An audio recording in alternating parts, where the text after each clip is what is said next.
Ciao a tutti e benvenuti al primo episodio di Trench Crusade senza impegno, una nuova serie di video dove andremo a scoprire insieme la lore del gioco, riassumendola in maniera semplice e senza impegno. L'idea di fondo è la stessa delle altre due serie principali di questo canale: fornire a chi è interessato a Trench Crusade un'infarinatura generale dell'argomento, utile sia per avere un'idea di quale sia la storia dietro una certa miniatura o illustrazione, sia magari come spunto per creare il background della propria banda. Inizieremo infatti con un episodio su ognuna delle fazioni giocabili, che al momento sono 6, ma presto aumenteranno. Ma non escludo in futuro di farne anche di incentrati solo su dettagli interessanti dell'ambientazione. Prima di andare avanti però vi ricordo di iscrivervi al canale e lasciare un like. In più, se volete farvi un'idea generale su Trench Crusade, potete guardare quest'altro video che ho fatto uscire l'anno scorso, dove vi parlo del progetto a tutto tondo. Mentre se siete più interessati all'aspetto ludico o a scoprire cosa vi serve per iniziare a giocare, trovate tutte le risposte in quest'altro video. Prima di andare avanti vi avviso che Trench Crusade è un'ambientazione cruda, con molti elementi macabri e disturbanti, quindi se pensate che questi argomenti possano impressionarvi è meglio se fermate il video qui. Detto questo e fatti i dovuti disclaimer,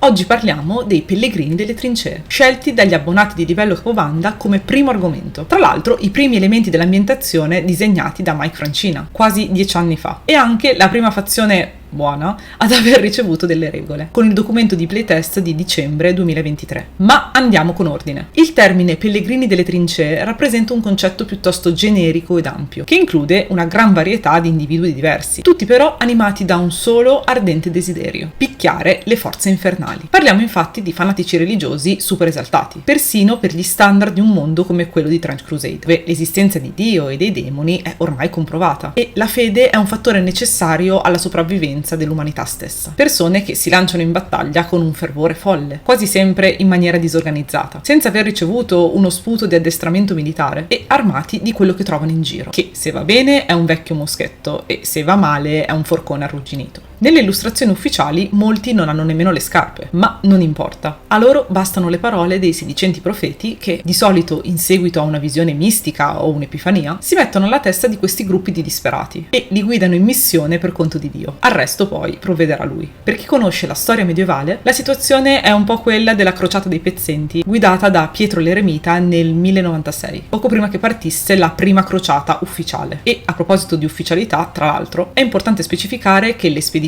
dei pellegrini delle trincee non sono ufficialmente sanzionate dalla Chiesa. Però, visto che si tratta comunque di fedeli che vanno in battaglia contro i seguaci del maligno, oltretutto in gran numero, gli si dà una sorta di approvazione ufficiosa, benedendo le loro crociate da lontano e buonanotte. A livello estetico, l'elemento più distintivo dei pellegrini è di sicuro il capirote di ferro. Questo elmo dalla forma conica che protegge chi lo indossa dagli orrori psicologici della guerra. Non è chiaro se ciò avvenga per una qualche sorta di intervento divino o perché di fatto con sto coso di metallo in testa praticamente non si vede né si sente nulla di ciò che accade attorno. In ogni caso, con indosso quello, anche il pellegrino più sfigato può caricare a testa bassa un demone senza pensarci due volte. Insomma, il capirote viene benedetto e a volte contiene persino il frammento di qualche reliquia sacra. Per il resto, salvo rare eccezioni, i pellegrini delle trincee sono essenzialmente degli straccioni e il loro equipaggiamento appare molto raffazzonato, tenuto insieme con scotch e santini. Questa cosa si riflette anche a livello di regole, perché le loro opzioni arma, soprattutto per quanto riguarda quelle di fuoco, sono parecchio più limitate e costose rispetto a quelle di altre fazioni. Hanno tuttavia accesso anche ad alcune armi uniche e molto particolari, come le bombe Molotov, croci boomerang in stile Castlevania, spingarde da barchino con un rinculo insostenibile e persino martelli con esplosivi fissati sulla punta. E ora che ci siamo fatti un'idea generale sui pellegrini delle trincee, direi che è arrivato il momento di scendere un po' più nello specifico e vedere in breve, una per una, tutte le unità che è possibile giocare in questa fazione. I profeti di guerra sono i carismatici personaggi che guidano le spedizioni di pellegrini delle trincee. Si tratta di persone che hanno ricevuto qualche genere di rivelazione da Dio, o chi per lui, magari attraverso una visione o un messaggio WhatsApp, e adesso vanno in giro a predicare sui campi di battaglia, infervorando gli animi con sermoni carichi delle loro verità e profezie, incitando chi li segue a lanciarsi contro i seguaci del maligno. In pratica vanno in giro urlando: gente, è arrivata l'Apocalisse, attraverso degli altoparlanti, perché bisogna sentirli bene tra una cannonata e l'altra. un'altra. Oltre a essere bravi con le parole, sono anche degli eccellenti combattenti, che non temono la morte, anzi di fatto cercano proprio il martirio. Inoltre spesso il tocco divino conferisce loro anche la capacità di compiere dei piccoli miracoli, per esempio quello di imporre le mani per guarire le ferite. Se il profeta di guerra utilizza il proprio carisma per motivare i pellegrini che lo seguono, il castigatore segue il metodo Montessori e li motiva con la frusta. E lo fa con la stessa flemma di Jasper dei Simpson, con le pagaiate. Non dici la preghiera prima di mangiare? Una pagaiata. La tua fede vacilla per un attimo?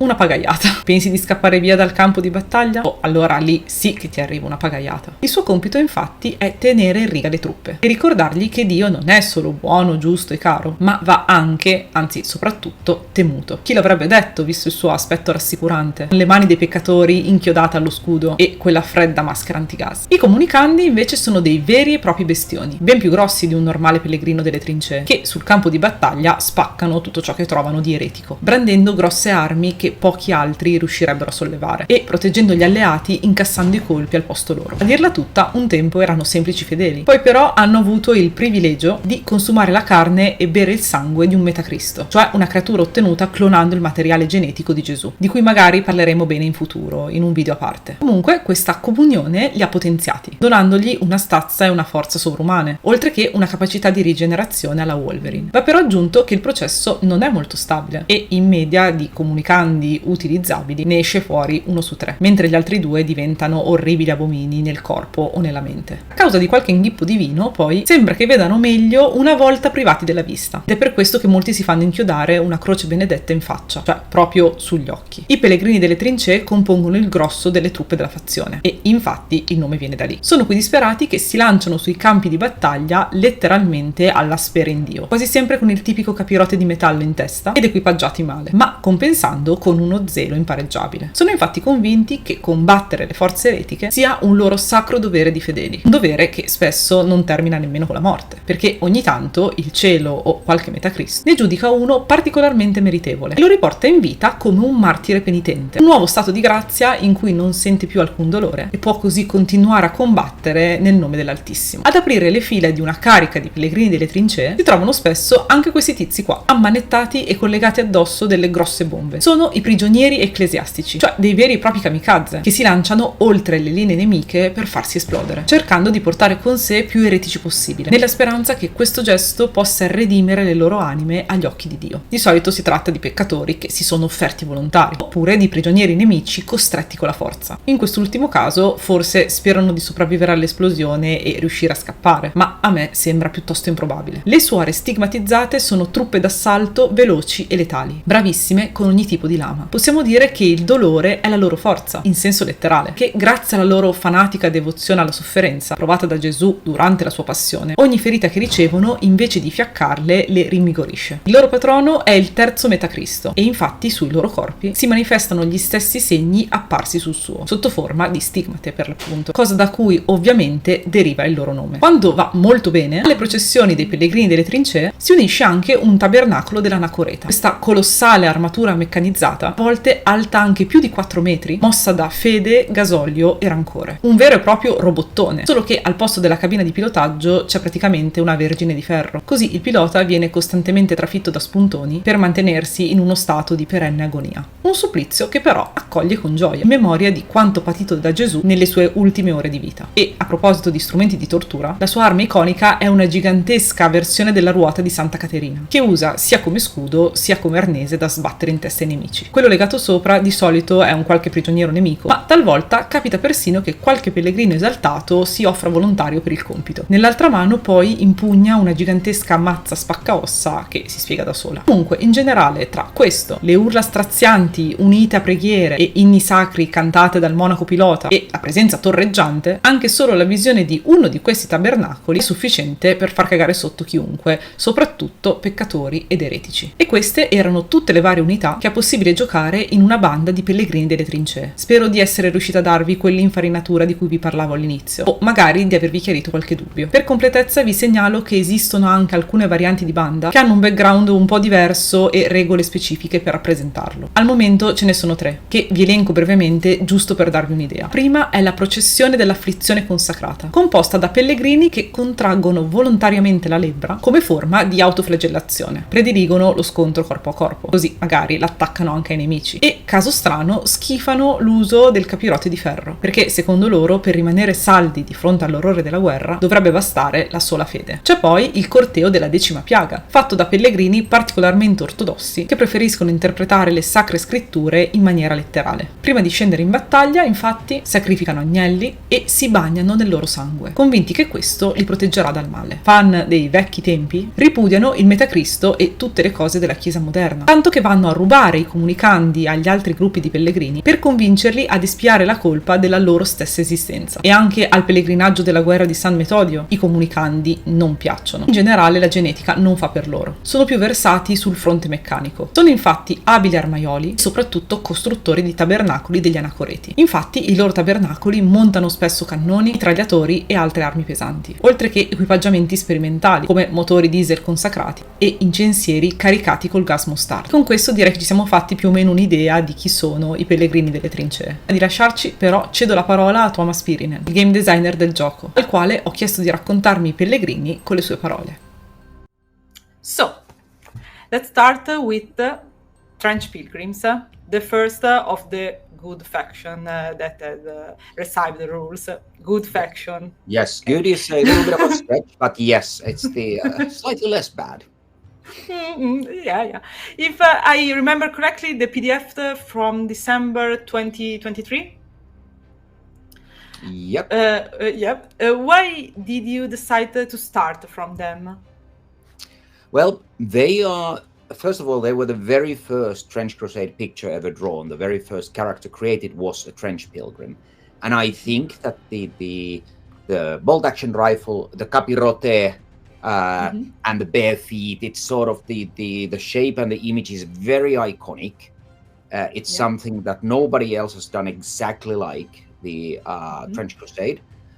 So in many ways, before the artillery, which became an obsession to the fan base, it's the Trench Pilgrim was sort of the symbol or the icon, the poster boy of the Trench Crusade. Yes. So I felt it made sense to start with the faction that was maybe the best known amongst a few people who were following the Trench Crusade at that point. My favorite model are stigmatic nuns. Beautiful. So characteristic. And what inspired you, and in particular, what did you try to express with their unique rules? So since they are not trained soldiers and they very much rely on the faith and fanaticism, I wanted them to have this sort of a feeling of an overwhelming rush, supported by these very wacky guns. I did not want them to feel like a regular army. So their weapons like the punt gun, which is a real gun, designed by somebody who really hated ducks. It's basically a tactical nuclear level weapon designed against ducks. That's what it does. It clears the horizon of ducks, but it's an awesome weapon. And it's very sort of, everything is makeshift. The capirotes, they give you immunity to fear, so they are not afraid to charge there is a heavy emphasis on getting to close combat with the enemy, but enough firepower that your enemy can't just hang back, they have to engage. And since the models tend to be cheaper, you tend to be able to overwhelm them. But there are also very important rules that reflects the sort of the divine help aspect. Like the stigmatic nuns can transfer their blood markers into blessing markers. Capirotes giving you immunity to fear, the ability of the war prophet to heal wounds. But there is also this the feeling of a cult. So when they are fallen down, the war prophet gets them up, and gets them the going. And when they fall down, the castigator will hit them. So they have to get up and continue attacking. So I wanted it to feel like what it would feel like commanding the rabble of fanatics. Wow. If you have to summarize their concept in a single word or a brief sentence, let's say a concept keyword, what it will be? Interesting one. I would say fanatical rush. That would be the best way to describe them. Okay. And what's your personal favorite of the Pilgrim units, both of lore, rules, and model? You can also give me different answer. I like the. I have to say I like the anchorite. It's the I like my walking shrines, especially since the rule about the volunteer being broken on the wheel. When I thought about that, and I thought, do I dare to make such a rule in a game? And then I said, this is exactly why I'm doing Trench Crusade, because I don't have to worry about censorship or the company's PR departments getting worried. So it was very memorable. It sort of freed me as a designer, because the Trench Crusade isn't meant for little children, so it allows us to explore much darker aspects, like the Castigator's shield, where they very much taken the literal interpretation that if your hand sins, you should cut it off. So in the same way, like the stigmatic nuns, their fanaticism comes from the Bible, where you're supposed to revel in the wounds of your body that you suffered, and that's why, and not to hide them. So that's why they look the way they look. Though there are many variants, we also have the armored version, and of course there are the prisoners, who are basically willing to commit holy suicide, except that the bombs are triggered so that there is always a chance that they survive, because of course suicide is against the rules, but they've triggered them so that they can get away from that a little bit. Yeah, interesting. E questo è davvero tutto. Io spero che questo video vi sia piaciuto e vi ricordo che se volete approfondire il mondo di Trench Crusade potete visitare il loro sito e le loro pagine social. Vi segnalo in particolare i gruppi Facebook, quello internazionale e quello italiano gestito dagli amici di Uninerd. In entrambi troverete un sacco di appassionati pronti a darvi consigli o semplicemente a chiacchierare su lore, regole, modellismo e chi più ne ha più ne metta. In conclusione ringrazio Thomas per il tempo che mi ha dedicato e voi per essere arrivati fino a qui. Allora, se il video vi è piaciuto lasciate un mi piace, un commento e iscrivetevi al canale. Se siete ancora più curiosi venitemi a cercare su Facebook, Instagram, TikTok o sul mio blog milanorispace.it. Sempre trovate tutti i link in descrizione. Se poi vi piace quello che faccio e volete darmi un supporto in più, potete abbonarvi al canale, proprio qui, su YouTube. E a tal proposito ringrazio di cuore tutti i pellegrini che l'hanno già fatto.